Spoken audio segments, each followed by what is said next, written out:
Right. I think we're recording. Yeah, okay, we are. I'm gonna check the audio. Yeah, it sounds like I'm talking. Okay. Get our notes. All right.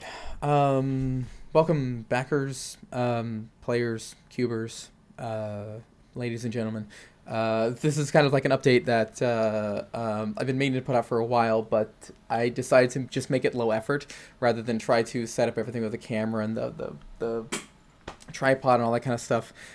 Just because I just want to get information out there and it doesn't need to be all that fancy. The more barriers I put in front of myself to make a video, the less likely it's gonna get made. So this is just like I just get the mic going. Um, right, I'm still figuring out the best way to do everything, if you can tell. So I'm just gonna do the best I can, and hopefully it's fun. So this vid is gonna be low effort and mostly I got 4 sections: progress on updates, on logistics of getting Delver Passes shipped. This is about the Delver Pass Kickstarter. I should probably say what this is about. Link in the description, I think, is what they tell people. And if you are a backer, you already know about that. If you're not a backer, you can see about the project. I'm not going to go too much more into detail than that because I want to make this not forever. So progress update on logistics is the first part. Second part, progress update on the actual features that people want that I promised. Reflections on the Kickstarter, how it was to get all that going and how it turned out. Just my general thoughts on it. And then ideas I have for future videos, because I don't know, I like the idea of doing this and just kind of like reaching out to people and saying like, hey, this is what I've been working on, and this is what's in the pipeline. Right. Okay. Progress update on logistics. We're just gonna get right into it. So I finalized almost all the aliases of the people who responded to the surveys. There are a few people who didn't. I can't do anything about that. So everyone else basically responded, and then if there were some questions or something, there was some ambiguity on like if you ordered multiple cube sets and then you also ordered multiple additional passes for the cube set. It's like, do you want a 10 and a 10, or do you want a 12 and an 8? Because they have to be printed, numbered for the cube passes, the Cobra passes. So we have almost all those in. I think 7 people or something like that. And I contacted the manufacturer, and they can print the 2,300, 2,500-ish passes that we need in about 8 to 10 days. And I don't necessarily want to do that immediately. Like, I want to give a good amount of time for multiple reasons. There's like QA and stuff like that. Hey, can you print like maybe 10 of them before you print 4,000, or something like that. Generating new aliases. So it's like on this order, I want to also generate new ones that I could potentially sell to people, and just otherwise have available for like if we run a booth at a tournament. So that's going to be a big thing. Is allowing last minute changes and coming up with like names for things to print proactively, as opposed to being reactive to like people saying, hey, I want this particular name. And right, there's lots of backers in the US. So I moved to the Netherlands about 2 years ago, but otherwise I was in the Seattle area. So the company's based out of Seattle, and I'm going to have the passes shipped to Seattle so that I can then take a flight there in mid-April or so, pack everything up, and then ship everything from the US into the US, as opposed to having it come through the EU paying 21% VAT or something like that on the being imported, and then shipping it from the EU. Oh, it's so expensive, so much more expensive. So I could literally just afford a plane ticket over there, and it'd be probably cheaper. And that's all in the logistics. Like that's basically it. Basically, up until now, we've been getting the passes because we have the sheet of like what everybody asked for on the Kickstarter, but now it came down to like, okay, one person asked for a bundle, but now that bundle has to have every single alias, a unique ID, like all these extra things that have to be in it to get that ready to send to the manufacturer.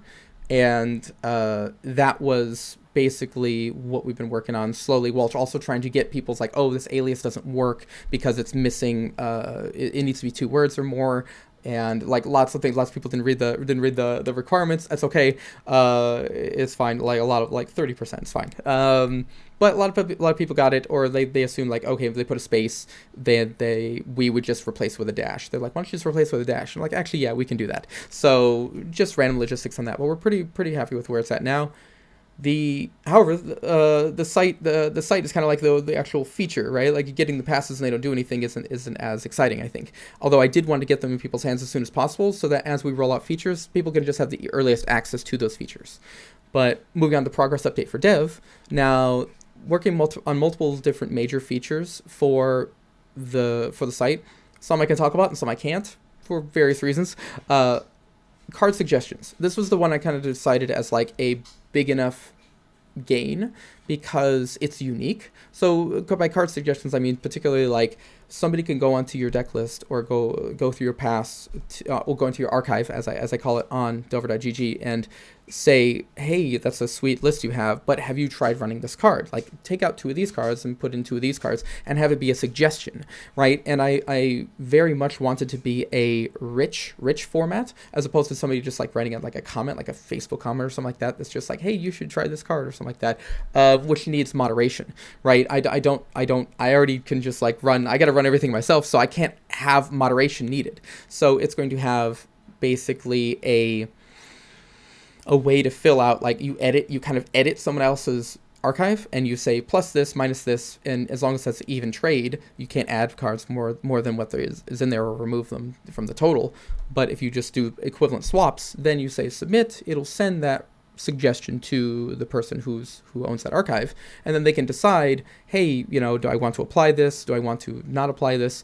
And also people can upvote it before they've applied it, so you could just only upvote, not downvote. I don't think that's helpful, and you can either apply or decline it if you've received a card suggestion, a card swap suggestion. And otherwise, I thought it was like a cool like social media feature that I think was just like lacking. Like we need to innovate on deck lists, in my opinion. Like there's new tech that comes out, and people are like, oh, if somebody's running the old tech or something, I play Legacy, so like new tech comes out all the time because power creep. But knowing what cards are like out of the meta now and what cards are now in the meta is super helpful. And if I'm working with like a handful of friends, I just want the ability for them to say like, hey, you should try this card. Like you should try out the One Ring is now in Painter Servant, in Legacy Painter. I don't think I've seen that before. I think it's kind of like a new archetype. So it's good to like know about these things, and that's kind of how card suggestions work. But also, it was a major thing for the cube, for the Cobra passes, because after a cube draft, you want your drafters to be able to give feedback on the cube and say like, hey, yeah, this card didn't work out so well. This card was amazing. And card suggestions would be the way that they kind of implement that. So it's a feature that kind of affects every single person who's on the site, but also it's not something that's currently possible to do. So like the tournament app is another thing. People are really excited for the Cobra passes because they could run a tournament and then have those decks kind of like associated with the cube at some level, and that you can run a tournament already. Like there's software to do that. I've used Challenge. It's like challenge but with an O. Challenge .net. Challenge.net, I believe. Don't go to there. Google it to find the right URL. But basically, you can run a Swiss tournament. That's like a thing you can already get. So I didn't want to like necessarily spend a lot of time on something that people could already get. I kind of want to give like net new stuff. However, the tournament is going to provide features that people couldn't normally get at some point, right? It's like now after I've done the tournament, now afterwards you can ask the drafters for feedback, and then they will be able to provide feedback on the cube. So yeah, it wasn't the first feature, but I think it's the second feature. The next thing I'm going to work on is the tournament software. Kind of like running a tournament, being like, hey, this deck is registered to this drafter, right? You give everyone a Cobra Pass, drafter 1 through 8, and each drafter will then log in and say, hey, I'm running it. I'm part of this draft, and this is my pool. This is my standings. This is my match record, and then it will walk through the tournament and then record all that, and then I can pull again aggregate metrics out for the cube owner and also the players. But the cube owner is probably the most interested in it. They're the ones that bought the passes. About, hey, these cards and the pools, like these cards consistently do the best when they're in a deck. These cards consistently do the worst, and that can help explain a lot of things. So I want to get to the aggregate data, of course, as soon as the rest of you do, but we need base level features first, and then we can build aggregate data after this.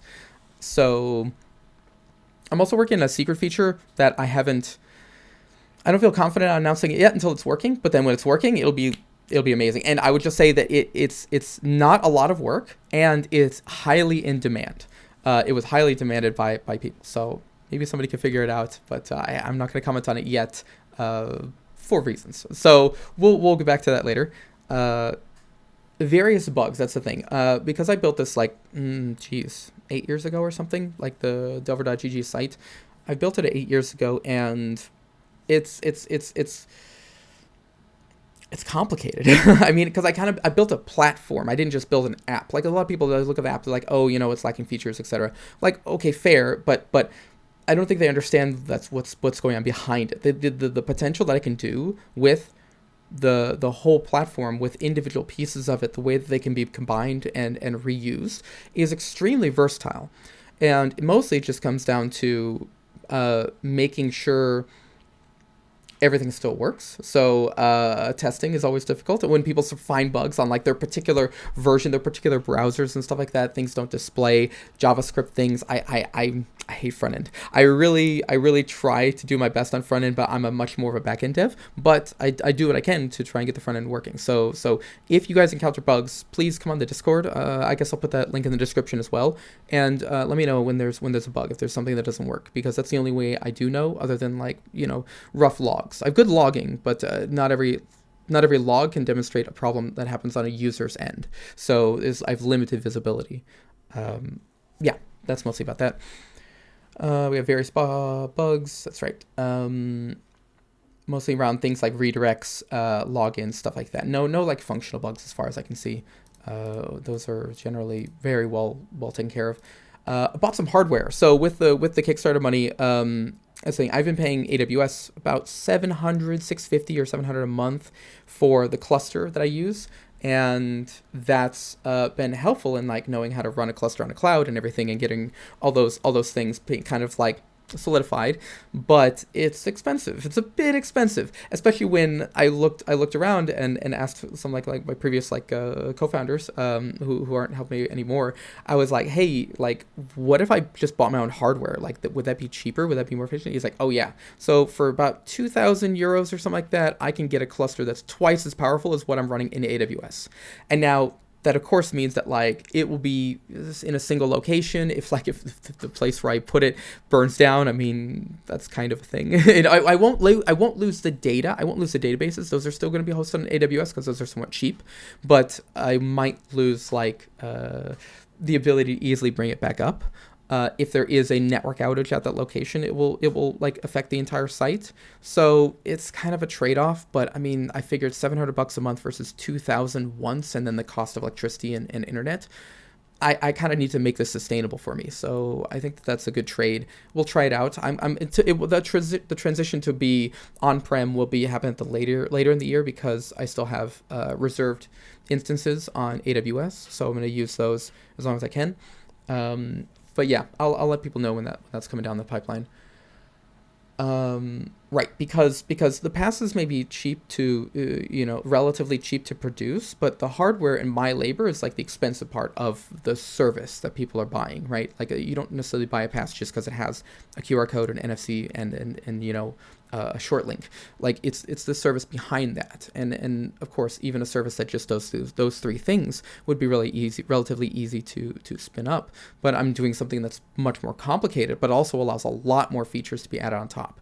So that's the idea. And if anybody has any questions about that, comments, right? Like for sure, comments, engagement, all that kind of stuff.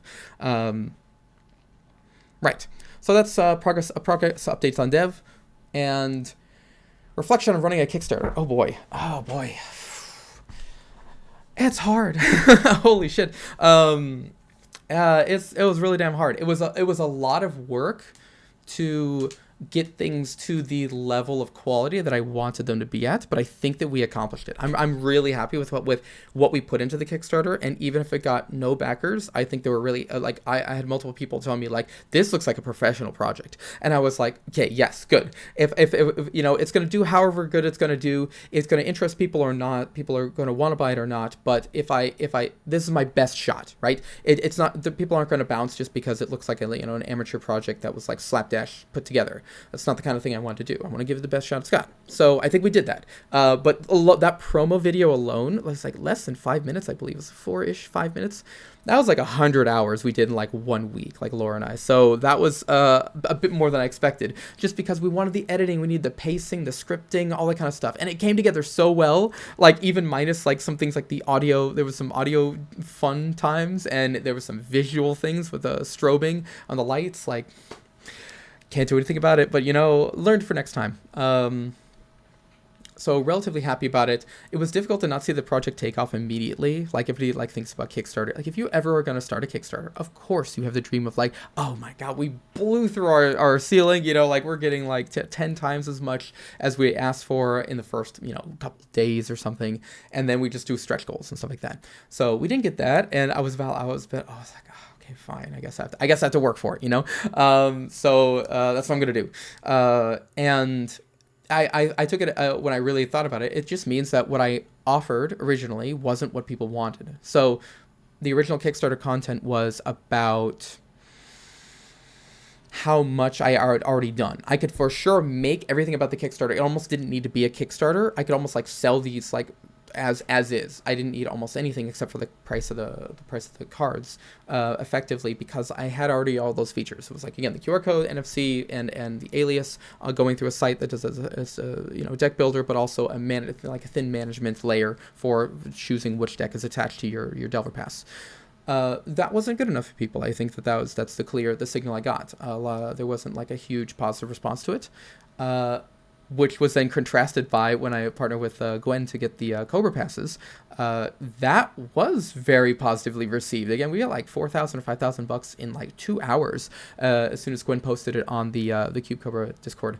And again, that was very like informative. I'm like what people were excited about. People ask a lot of questions, so I'm happy. I'm happy with that. Like, of course, I'm happy that we raised our goals. And I'm trying not to move the goalposts. A natural human thing. Like oh, we did great, but like oh, it could have been whatever. No, it was great. I think it was great. The way people like were excited about this. I think they got the idea and they really liked the presentation, and they liked the actual like features. The features made the difference of what's on the Cobra Passes. However, I don't have those features built. That's a Kickstarter because you promise things that you haven't built yet, and then you build them later. And I'm doing my best. I'm gonna do my best to try and get all those out before I actually ship the passes. But if I don't, then I will for sure still get them out. It just might be a bit later, but you'll have the passes by April, May. I want to say May, conservatively. So, yeah. But the major thing was that like my goal is for a while has been to quit my job. I want to be able to make enough off of like a thing that I've made and like to fully own it, so that I can just quit my job and work on that thing 100% of the time. That makes things a lot easier for me in a lot of regards, because I like working on this project. I think I can do my best work on this project. When I work in my other jobs, they always want me to cut corners effectively. And this is the one place where I don't have to cut corners. Like, no, I'm gonna make this shit good. I'm gonna make it good no matter what, however long it takes, whatever it takes, I'm gonna make it good. And having that kind of like freedom and having that responsibility is also, a lot of work. And I was just hoping that like, oh yeah, then I can like quit my job and then just work 100% time on it. But not currently. This is now just the first step. So the next step is going to be trying to find other places where people get value out of Delver Passes, besides the Cube community. I also consider that the Delver Pass kind of functionality for like $5 to $8, I think $6 to $8 is probably what I'll probably retail them for, is much more enticing as just a pack-in item, a thing at your LGS that you can just grab off the shelf that's like sitting right next to the register.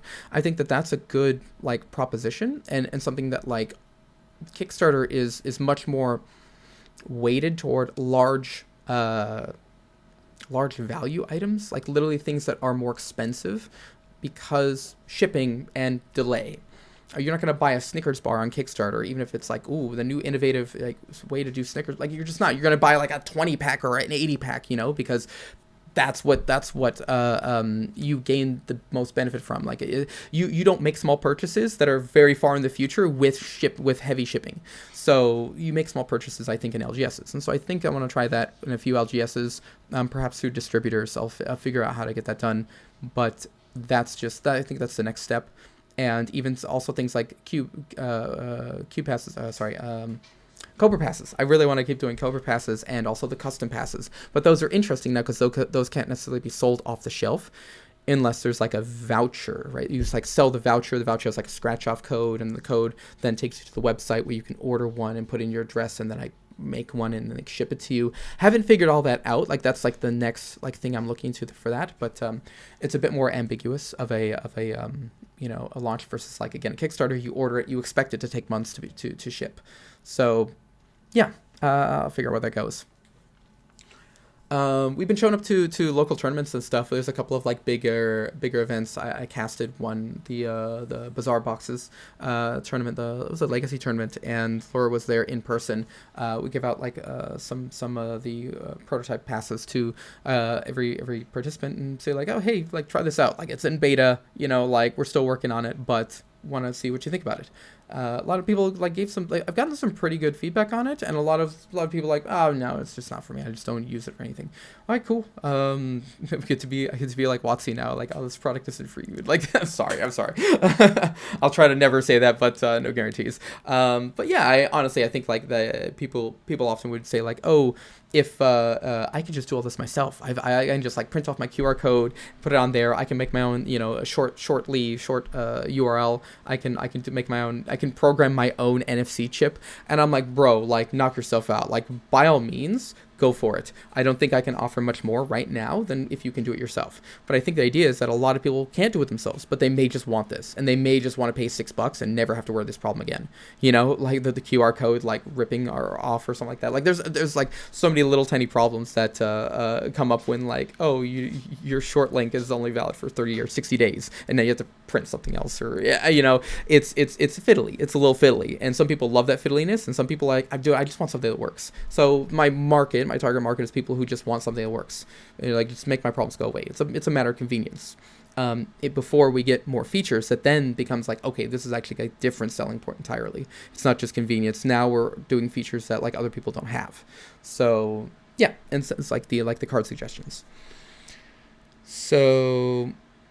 Right, and I was also talking about this. So I was talking with LGS owners, TOs, any people who came to the booth and said like, oh, hey, this is really cool. Can you get it to do this? And one of the best ideas I got from a guy was about an AirTag kind of solution. I don't have AirTags, but I kind of understand as like a broadcast chip that you can put somewhere, and if it's like away from your person or something, it's like constantly broadcasting. If it's away, you'll get a notification like, hey, you lost your thing probably because it's far away from you, and even beyond that, like, okay, that one might be a bit tricky to get to like be a physical device. I have to figure out where I can do that. But the relevant function I can get is that I can have a lost and found thing where it's like if somebody finds a deck box with a Delver Pass in it, that has the ability to contact the person regardless of where they're at. Versus like the current solution of a TO being like, name what's in the deck box, and the person being like, it's 4, Lorwyn Ponders, all foil, one of them's altered. Like, you have to be able to name what the card's in there, otherwise it's going to be just like, oh, of course it's my deck, of course it's my $8,000 deck. So, lost and found functionality, I didn't realize that's something I could just program. That's just a solution I could just have. When you scan a pass, you can be like, oh, report lost. So yeah, that's definitely, I put that in the backlog. We'll see when we get to that, but I think that's like a pretty big one. That's just like pretty easy, I think. Because a person can report it lost. Let's say because a person reports their deck lost, and that's when that button appears. I don't know. I have to do some thoughts on like what the product would be, because I don't want people to be annoyed by somebody reporting lost on random things. But yeah, that's the idea. That's all I got on the Kickstarter. I think it went well. I'm happy with the response overall, and sorry, that's my dryer going off. You can tell how prepared I am for this. These are the low effort videos. There you go. Look at that nice little song. So now, oh, look, it's quiet now. Okay, last bit. Future of these videos. I don't know where I want to take them, but I want to do them. I want to do something like a Devblog where I can go over specifics of like what I worked on, what's next, any issues that were encountered, solicit feedback, see what people are like really struggling with, or that people really want, and I also like sharing the backend. Like, I spent a lot of effort on this backend, and again, most people won't see it. They're like, "Oh, it's just a dinky little app." Like, no. There's a lot of stuff going on. Like, every 12 hours, I get the newest Scryfall. By the way, I like if you see a new spoiler anywhere, it's on Delver.gg in under 12 hours, guaranteed. Like, if it's on Scryfall, it's on Delver.gg, able to be used. It's nothing, no manual input. None of like, oh, this guy needs to push the button. He only pushes the button a week after the release. Like, no, it's available. You can just use these cards. So yeah, things like that, and how those systems are made, I think it's interesting. I mean, I built them, so I think it's interesting. I think a lot of other people would have them interesting. But overall, I'm still trying to figure out the format. There's a lot of information in here that a lot of people just probably aren't interested in knowing. So whether I divide it up or put it all in one or let people choose their own chapters and stuff, don't know. But yeah, I think that just about wraps it up. I reached the end of my notes. So yeah, thanks for watching. I hope this was entertaining, and I guess I'll see you in the next one.